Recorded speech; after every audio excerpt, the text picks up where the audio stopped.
Okay, well, good morning, good afternoon, good evening. Welcome to another episode of If Data Could Talk. I'm Andy Cotgreave, technical evangelist at Tableau, and your host for the day. Today, we're going to be talking about 2030.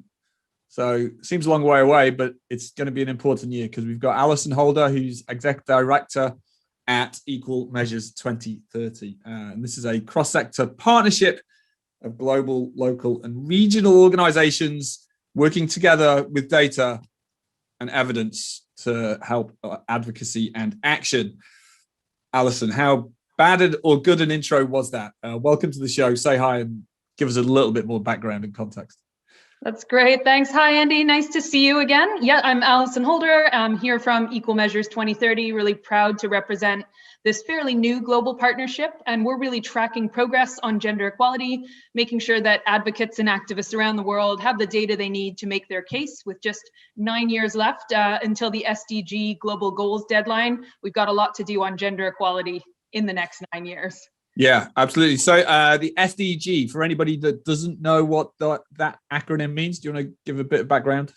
Yeah, the Sustainable Development Goals. So this was every government in the world signed up to this back in 2015, goals for our people, for planet, for prosperity. And so we've got governments making commitments. And one of the great things about the SDGs is that actually gender equality is across the whole goals. So within the goal on poverty, within the goal on education, on industry, on innovation, and environmental progress, all of those have commitments around gender equality. So we're really here to make sure we use data to hold governments accountable for those promises, which could really be transformational for women and girls around the world. Absolutely. So let's dig into that. You're here, you're on a data-themed show. How does one use data to achieve gender equality? What's the strategy? Great. Well, yeah, that's really our mission. So one of the things that we do, and this is one of the things that we were founded around, was the idea of tracking global progress on gender equality. So if we want to say our government's meeting their promises in the SDGs, we need to use the data that we've got to hand to track that progress in the same way a company would on all the metrics that are important for the success of their business. So one of the things that we do is we created the SDG Gender Index. So that measures 129 countries around the world on 51 different gender equality metrics. And so that's our kind of global tool at a very, very high level, tracking progress. And what we found when we did that exercise is that not one country around the world has actually achieved gender equality to date. And in fact, we found that more than half of the world's girls and women live in countries that we gave a failing score or a failing grade on in the index. So it really shows that we have a major gender equality challenge to confront between now and 2030. And not doing so actually compromises our ability to reach any of the other goals that we set out in the SDGs. So it seems like a moderately bleak outlook, but are there any shining examples, or who's sort of in the lead? In the lead's not a great way to frame it, but where are we seeing good attempts and efforts? It is a challenge. And I would say even the countries that do well on the index. So, if you look at the countries that are at the top of our gender equality index, you won't be surprised. Many of them are Scandinavian countries. But even those, every country, even those that got a good score, have areas of weakness. And so there's more to do in every country. But one of the things that's been really interesting about the index research, people kept asking us, okay, I can see how my country is scored, but are they moving in the right direction? Which countries are moving quickly? What's progress looking like? And so we did a kind of deep dive. We looked at a few issues in the index, the only ones really where we had enough data to look at a kind of time series, how things were going. And what we found is, okay, yes, a lot of countries were moving very slowly. In fact, some countries were stagnating or moving in the wrong direction. But the more interesting finding, and to your point around what's the kind of hopeful story, is that actually we found a lot of countries moving really rapidly on key gender equality issues. So an example is Ghana. So the percentage of girls who complete secondary school in Ghana grew from just 5% of girls in 2003, not that long ago. So only 5% of girls completing secondary school. And just 12 years later, it was up to 40%. Wow. So we really found by studying the pace of progress, we could actually pull out some bright spots, which we hope will kind of stand as emblems from other countries to see that rapid change is possible. And that's a really important message for us and for the advocates and activists that we work with who have to convince governments, convince policymakers, convince companies to take more action. So really focusing on the possibility of rapid progress is important. So there's so many directions we could go here. I think what's again trying to pull out something that is just general recommendations to people. You trying to use data in their own organization. That recognition that there's data as a static point, but it's actually the trend, the delta from one to another is really more important in a way, isn't it? Because you can track direction. Now, let's talk about advocates. I find that a really interesting term in researching your organization. So what do you mean by an advocate, and what is it that they need about data that is maybe different to what's in the index? Great. Yeah. So if we had to choose one audience that we're trying to serve with our data, with our index, with our other tools and resources, it's advocates. And so what does that mean? Well, it could be a champion for gender equality within a company. It could be a government champion, standing for gender equality across the government. And that's absolutely relevant. It could be someone who maybe we more traditionally think of an advocate who works in a nonprofit or a think tank, also relevant. It could be a journalist. So this idea of advocates as a universe can be really broad, and we hope our data helps champions from all sectors make their case. But if we had to choose one audience that we really focus on, we have to get it right for, it would be women-led civil society, grassroots women's movements around the world. At the moment, we're working in 7 countries in particular, partnering really closely with women's organizations. But gender equality is a universal challenge, so we could be working with women's movements in any country, really. And so if we're trying to serve their needs to ensure that they know what data is available, they understand how to use it, they're comfortable with it, they can take it to their policymakers, and they know how to answer questions about where's the data come from, what's it mean, how do we compare with other countries. So we really focus on ensuring that women-led civil society are comfortable with the data using tools like our index. But really crucially, and I think you were touching on this, is for advocates in a local context, if you're trying to create change in your community, in your county, in your province, whatever, you really need more than a global index, right? Yep. So that's a tool that we create. It's a starting point. And what we find is that the advocates we work with in our focus countries, for example, so women-led networks, and yeah, the index is useful. They can, use it to point to how's Kenya faring vis-a-vis other countries that are at a similar level of development or other countries in their region. That's an interesting starting point. It gets you in the door. But actually what advocates want then is to dig deeper on what that data looks like in their local context. And that's where we find women's organizations have such a powerful voice when they combine their local level knowledge, their understanding of the context, their connections with women and girls in the day-to-day lives, their lived realities. When they connect that with quantitative data, the two together are incredibly powerful. And I find this fascinating, partly because it's an alien thing. It's not something I have personal experience of. Can you provide any really concrete examples of what that local what the local data is? It's like, what are the data sets and how is it collected and then analyzed? Yeah, so the example that I think I'll give for this one, although I could choose any of the partners that we're working with around the world, because they're all doing a huge amount to localize this idea of tracking progress on the SDGs, tracking progress on gender equality. But one example is the work that our partner in Kenya, who's called Roots Kenya. It's a network of grassroots women, of rural women primarily from around Kenya. And what they've done is they have taken a tool like the EM 2030 index at the global level and used it as like a jumping off point to create their own local level dashboard of data that matters for them. You can check it out. It's called genderdatakenya.org. And so what they've done is, in terms of the sources, they've used a real mix. So there's some issues at the county level in Kenya that the government statistics cover fairly well, and they're able to put that into their dashboard in a really accessible format. There's other data that just is missing. And so, for example, with this network of grassroots women, one of the issues that was really relevant for them was around their time use, how they use their time in the day, and the kind of extra burden that women in the community, in all communities, the extra burden they have to care for family, to collect water in certain contexts is really relevant. So the way that women spend their time and how that holds them back from other activities, economic, education, and what have you, but they didn't have the data to show how women were using their time in the communities in Kenya. Yeah. And so they did some local level survey work, and they've actually been able to use that small scale survey work as a conversation starter with their government to say, you look at what this is showing in terms of the additional burden our women face in terms of caring. You don't have this data at the government level, why? And so they've used it in that jumping off point, and they're able to bring that into their dashboard. And another example is in our index, we have indicators that are like the percentage of women in the parliament, or the number of women who hold really senior roles in government at the national level, which is great. But what was more relevant for Groots Kenya was to look at what does that mean in terms of county level mechanisms? Like for those communities, the money and the power is within the county level governments, right? And we don't know from the global level data sets what that looks like for women. So they were able to do their own data gathering. How many women are on the local water board? Because water is super relevant for the women in Groots Kenya's network. So they've mixed statistical data with locally collected data in a really neat way. I think after in the second section, we're going to talk about things we've been reading, watching, and listening to. And I think the book you're going to recommend, which we'll come on to later, I'm going to touches quite heavily on this theme.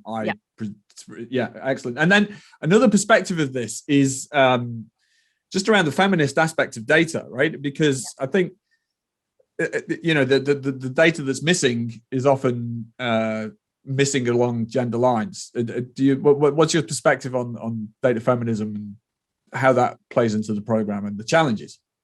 Yeah, absolutely. And incredibly relevant. One of the organizations that makes up Equal Measures 2030 is called Data 2X, and they've been working for years to really show exactly what you're talking about, which is that kind of gaps in gender data, the bias built into gender data. So their work incredibly powerful and informs our work, and some new work coming out of MIT around data feminism that's really interesting. We see it from the perspective of our partners and the idea of what's like a feminist perspective on data. And so the main thing is really looking at what's the power and bias built into our data systems. And our partners are incredibly aware of this. So for example, if you want to run a training for a group of women's networks around data, and you're not going to recognize or talk to them about the trust issues that they might have in the data coming out of their statistical systems, you're not going to get very far. It's not just about skills, it's about meeting people where they are. And they have some really right concerns about the kinds of data that are collected, the way those data are collected, the groups of girls and women that they know are left out of that picture. The dangers of showing a national average, for example. If you talk to women's organizations, they understand this stuff really deeply. And so our work on capacity development around data really has to start from where people are at, building trust, confronting bias in data and recognizing it and being okay about that, but maybe thinking about what language do you have to describe your concerns with the data? Because if you can put your concerns forward in a way that a statistician can understand, you're more likely to change their point of view. And I think the interesting kind of concept about data feminism that comes through in this book that I would encourage you to read, which is called Data Feminism, it's this idea that if data is power, then we really need to look at who benefits from it, who do we leave out of our data, and how does data maintain power structures? And I think in thinking about data science, we've seen it in the way, bias in AI, all of that is wrapped up. And I think a feminist critique on data, one of the interesting ways they think about it is to say, start at the margins, because if you start at the margins and thinking about what story is the data telling, then you're going to get a lot further than if you start with the majority in the center and then try and kind of tack on things to deal with who's left out at the end. And I guess the other concept of data feminism, which is really relevant for our partners, is like nothing about us without us. So you're in the room, you're at the table, you're informing the dialogue about what gets counted and how it gets counted with women's organizations and voices in the room. Yeah, it's incredible. I know you've also read Invisible Women by Caroline Criado Perez. Exactly. I think, I've been, it's been really eye-opening touching into these topics personally in the last couple of years. And again, lessons that any business can learn, but obviously more acutely felt in the gender space. Now you're also working with the journalist program, or trying to help female journalists in India. or you've got a program on that. Do you want to tell us how that's fleshing out? Yeah, so it's a new program for us. It's called the Data Fellows Program, and it's actually in collaboration with Tableau Foundation. Really grateful for that collaboration and support. And this has kind of come out of, in our new strategy as Equal Measures, we have a new strategy for the next 5 years. This whole strand around capacity development is a much bigger part of our strategy going forward. And that's because you can make an index, you can make as many data portals as you like, but if people don't have the skills to use them and don't know they're there, they're not going to provide a whole lot of value, kind of basic point. And so one of the audiences that we think does incredible advocacy for gender equality is journalists. And so we've developed this program in close collaboration with Tableau. We're going to identify a cohort of women, aspiring data journalists from India and Kenya in our first phase, although the ambition is that the program will grow. The idea is that those data journalists will be given an intensive series of Tableau training, so to learn how to use the Tableau tools to communicate data better, the data that underlies their stories. They'll also be given access to the EM 2030 data and our index data and the data about what's happening in the metrics we cover. And crucially, they'll be given connections to our partners in those countries who really, as we've talked about, understand the local context for girls and women really well. And so the data journalists, through the course of this program, with Tableau skills, with access to EM 2030 data, and with connections to grassroots communities and advocates, the idea is that they create powerful data-driven stories that can change the narrative on whatever issues are relevant for them in India and Kenya. So it's really exciting. We've seen, we've just been recruiting. So the first cohort, we had 350 applications for what will probably end up being around 15 spots from women across India and Kenya. Just a really exciting pool of people who know the issues, they know what they want to write about, and having access to a new data set and some skills to visualize it really effectively is a very powerful way to take their work forward. Well, that sounds absolutely amazing. Now, clearly, well, hopefully people watching are appreciating this, but we can't leave achieving this sustainable development goal just down to Equal Measures 2030. What if somebody's inspired to take action themselves? How can we help out? Yeah, I think there's a role for every part of the community, and I think the SDGs have been really good at showing. So we do a lot of work tracking progress on government commitments, but none of the goals will be reached without cross-sector action. And I think the private sector has, I've seen over the last couple of years, taken a much greater interest in the SDGs. It's been a kind of entry point for companies to think about how do they structure their thinking around social value, around impact. And so do that. Use the SDGs as a framework for the corporate audience to really think about your work, your social impact, your economic impact, your environmental impact. I think the framework, just doing that, is really useful. And then ideally for Equal Measures, I would say take it to the next level. So if you take a look at the Equal Measures data, it will tell you a lot about gender equality in the context and countries where you operate. How do you connect that with your business? So I think it's really relevant in the times of COVID. I've talked to a lot of companies who are just really shocked by the extent to which women are leaving the workforce, like how fragile the gains were in terms of gender equality in the workplace. And companies have been surprised by that.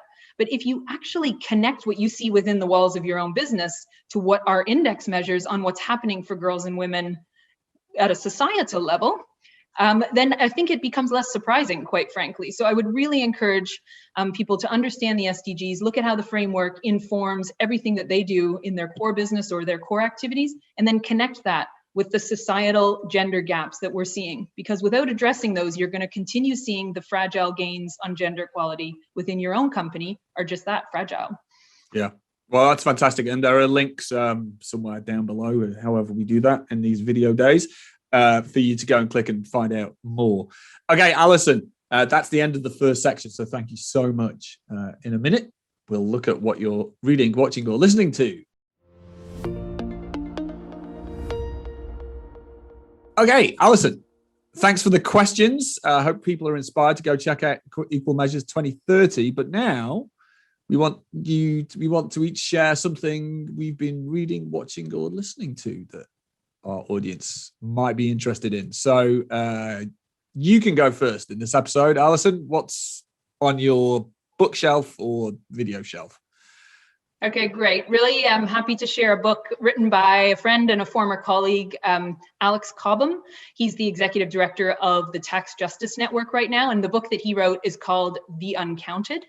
And it's incredible. The book was written before COVID, but if you read it now, it's incredibly powerful. And he brings together this idea that uncounting, not counting, very linked to data, is incredibly tied up with the inequality crisis that we're facing. And so we talked already, I think today, and it's maybe better understood that at the bottom of the power chain, shall we put it, at the poorest, at the most marginalized end, we don't do a good job of counting. Even when we think about women, so it's not a minority, women make up half the population, but we talked about how we're not good at counting things that are highly relevant for women's lives, like the extra care work that women do, for example. So this whole idea, never mind once you get into the idea of counting people living with disabilities, never mind counting, people who are left behind based on race, based on ethnicity, language, all of these, this idea that at the less power you have, the less likely you are to be counted. So he covers that definitely. But what's really interesting for me is the way he ties that directly to the other side of the inequality crisis that we were facing. And so we also don't count what's happening at the most powerful end of our societies. And how he ties this in is the idea of thinking of tax havens, opaque financial transactions, the ability to hide money or even hide from accountability, that the more power you have, perhaps the more power you have not to be counted for your own benefit. So this idea of uncounting as being both a lack of power and an excess of power, and what that means for inequality. And he even brings in a really interesting dimension, which is the lack of counting of environmental impacts. And so again, this idea of being uncounted. So within GDP, we don't count the extraction, we don't count the cost of the resources that go into creating economic growth, for example, and the lack of that counting means we also don't value those things. So I think in a way, when I talk to people, they're like, oh, the SDGs are so big and I don't know whether to deal with my climate impact or gender equality first. He ties all of this together in this concept of uncounting. Sounds fantastic. And I mean, we mentioned Invisible Women by Caroline Criado Perez, and I think that touches on that a great deal. So I'm definitely going to check that book out, The Uncounted by Alex Cobham. So the article I wanted to share this week was called How Maps in the Media Make Us Negative About Migrants. And this is from a website called The Correspondent. And it's long, one of the most career-changing quotes that impacted me the most was from Kim Reese. And she was interviewed by John Schwabis on Policy Viz podcast. And she said, data visualization is a language, a means to convey an opinion or an argument.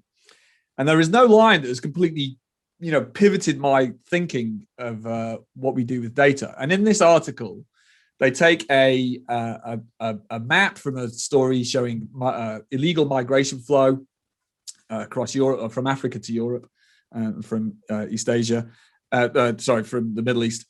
And then they piece by piece, step by step, not dismantle map, but just tweak the map saying, well, it's red, the wording's interesting, maybe the arrows are a bit fat, maybe we could add this bit of extra context data, and eventually it transforms into a completely different message.